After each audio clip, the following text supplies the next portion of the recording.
Bonjour tout le monde et bienvenue pour un nouveau numéro au cœur de l'aventure. Salut tout le monde, c'est Vince. Alors aujourd'hui, nouvelle vidéo spéciale Cinéma Club consacrée à un film qu'on a cité au moins une fois et qui a fini quasiment dans les tiroirs du 7e art parce que c'est un film totalement dénué d'intérêt et pourtant il mérite au moins d'en parler même si c'est pas le plus fameux, à savoir Howard the Duck, plus connu sous le titre en français de Howard, une nouvelle race de héros tiré du personnage de comic du même nom sorti des éditions Marvel Comics et surtout parce que c'est tiré d'une BD de comics. Voilà.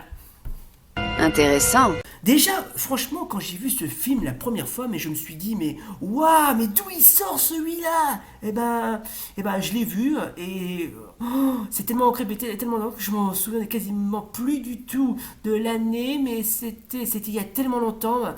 Bref, c'est quand j'étais tout gamin, mais après pour la suite, je me souviens quasiment plus des détails. Mais franchement, quand je l'ai vu, j'ai été abasourdi, quoi. Je me suis dit, mais comment on a pu engendrer un film pareil? Et pourtant, ce film, il est spécial. Tellement spécial que tellement c'est un des pires de l'histoire du 7e art. Ah, tu crois? Alors, franchement, qui est donc ce fameux Howard, hein? Howard the Duck, on peut rien à voir avec Howard comme Howard Hughes ou... Non, c'est juste Howard. Je vais quand même faire des présentations.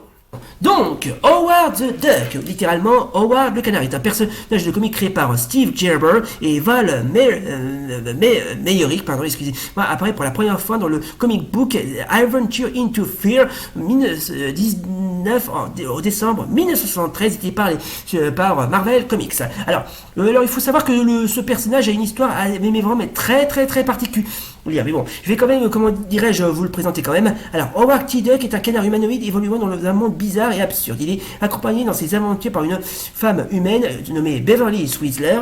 Howard apparaît rarement dans d'autres comics, mais officiellement il fait bien partie de la continuité de l'univers de Marvel, au même titre que Spider-Man, Hulk et X-Men, ce qui est vrai d'ailleurs. Toutefois, il apparaît peu, son caractère ridicule le rendant inéluctable avec d'autres personnages, excepté pour les auto-parodies. L'ambigu de son apparence de l'univers de fiction est montré dans Civil War, où Howard souhaite se faire recenser, mais se voit répondre que l'administration préfère déclarer officiellement qu'il n'existe.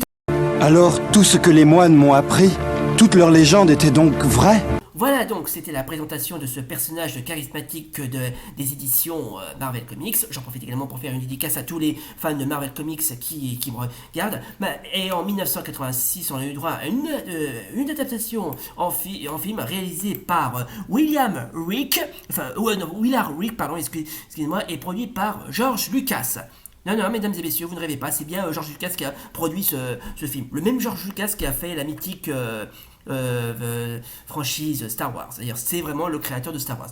On est vraiment obligé de le citer, celui-là. Alors, j'ai pas besoin de vous préciser que le scénario est un petit peu dénué d'intérêt. Donc, c'est l'histoire de Howard Duck, qui est un canard humanoïde qui vit sur une peuplée de canards comme lui. Mais un jour, alors qu'il se prélasse sur son fauteuil, il se retrouve aspiré dans l'espace et atterrit sur la planète Terre. On dit la nôtre. Il est recueilli par une roqueuse qui se nomme Beverly, qui la présente à un de ses amis, le jeune laborateur Phil Blumbert.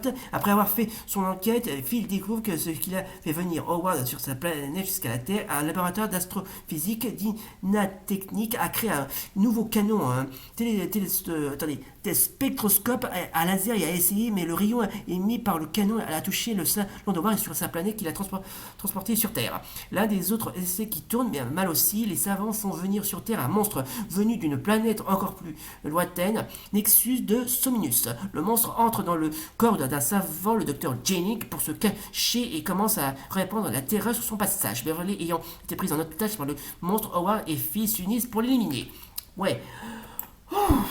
C'est vraiment le scénario du manque d'intérêt, mais vraiment... Tu fais des progrès, c'est très bien. Oh, c'est un petit air que j'ai jamais fini. Alors là, je ne peux qu'applaudir. Et pourtant, le film démarre assez bien, bien qu'il ne soit pas bien qu'il soit né sous une mauvaise étoile, si je puis dire. Donc, au niveau de la production, je vais quand même vous en faire un petit résumé. parce qu'il concerne justement George Lucas.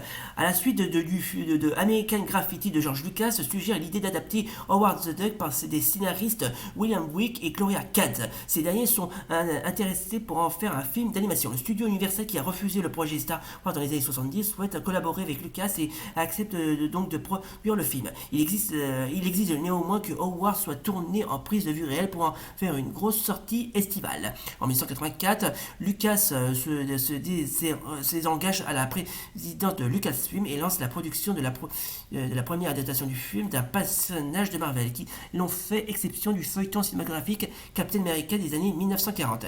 Il espère en tirer une franchise à succès. Lucas étant en difficulté financière à la suite de son divorce avec Marcia Lucas à la construction du Skywalker Ranch. Oui, mais bon, après, c'est pas très grave. Pourtant, le film, franchement, je sais pas pourquoi, mais il a quand même reçu pas mal de récompenses. Il a été sélectionné 10 fois dans diverses catégories et remporté 5 récompenses. Non, mesdames et messieurs, ce n'est pas des bêtises, je suis complètement sérieux. Donc, il a remporté le titre de The Stinkers Bad Movies Awards en 1986, pire film pour le Gloria Katz, Razzie Awards en 1987, et aussi des nominations. Ouais, ce film a quasiment, bref, il a remporté pas mal de succès. Par contre, il n'a pas du tout rencontré son public. Ce qui est dommage, mais bon, c'est comme ça. Des mondes sans début ni fin. Chacune de ces galaxies abrite une forme de vie unique. Ce qui est réalité dans l'un de ces mondes n'est que chimère dans tous les autres. Ici-bas, tout est vrai et à la fois illusion. Ce qui est, ce qui fut et ce qui sera, tout est contenu dans le verbe sacré. Au commencement était Howard le canard. Bon sang, bonsoir. Et pourtant, le film, il a quand même un casting d'acteurs assez alléchant. Je peux en citer quelques-uns, notamment la fameuse Lea Thompson, qui joue le rôle de l'héroïne de Beverly Swizzler. Alors, le nom de cette actrice ne vous dit peut-être rien, et pourtant, elle a été l'une des personnages, un des personnages clés de la trilogie Retour vers le futur, puisqu'elle interprète le rôle de la mère de Marty McFly, interprétée par Michael J. Fox. Comme quoi, le monde est petit. Ensuite, on fera aussi la connaissance. On verra aussi l'apparition de Jeffrey Jones, inoubliable dans le rôle de Charles Dietz dans Beetlejuice de Tim Burton. D'ailleurs, j'ai vu le Beetlejuice 2 il n'y a pas si longtemps. Bon, le film est assez classe. Mais bon, le film est bien, mais bon, c'est qui n'a pas vraiment sauvé in extremis de la noyade, si je puis dire. Veuillez lâcher cette jeune fille. Hein? Canard à bout, canard qui bout. Je vais vous plumer tous les deux, foi de canard. C'est ce qu'on va voir, ma poule. Prépare-toi à mourir.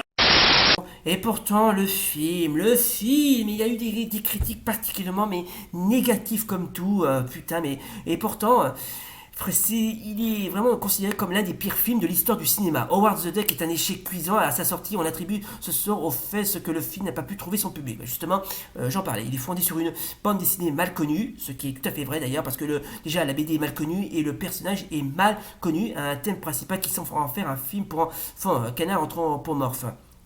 Ce qui n'est pas tout à fait faux, mais introduit plusieurs éléments pour un public plus âgé, plusieurs références sexuelles, il y a ça aussi, non, c'est pas des conneries. Et alors, si vous voulez voir le film, je mettrai le lien en bas de la description, pourquoi pas.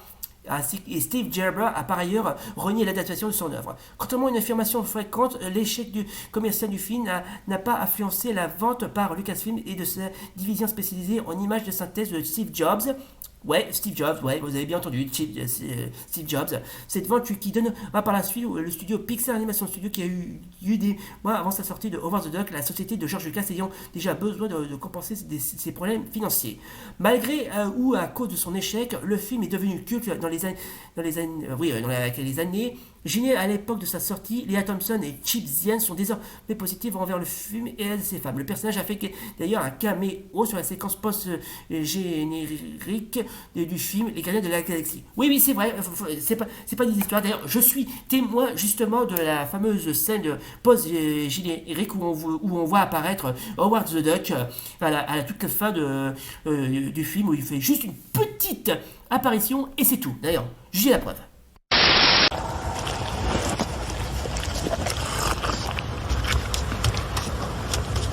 Pourquoi tu laisses te lécher comme ça? Berk.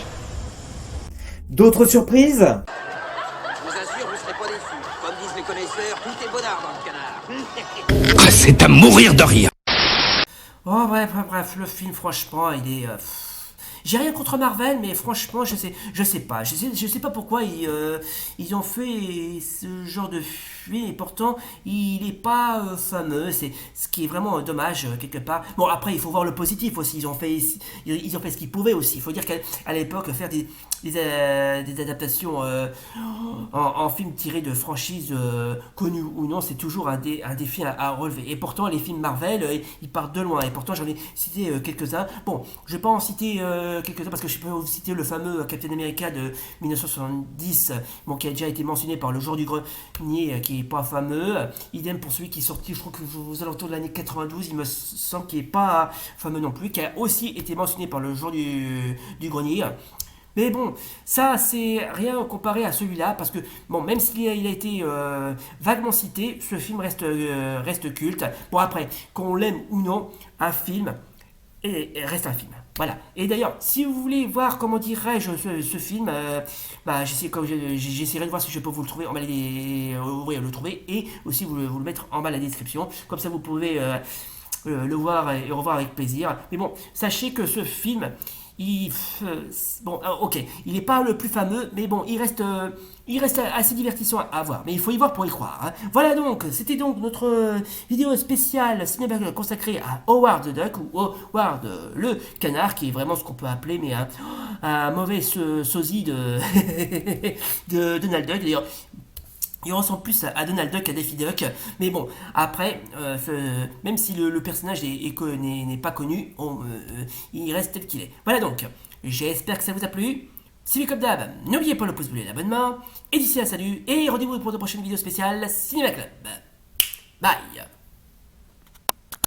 Oh, et puis tant que j'y pense, j'aimerais dédier ce cadeau exclusif à tous mes fans.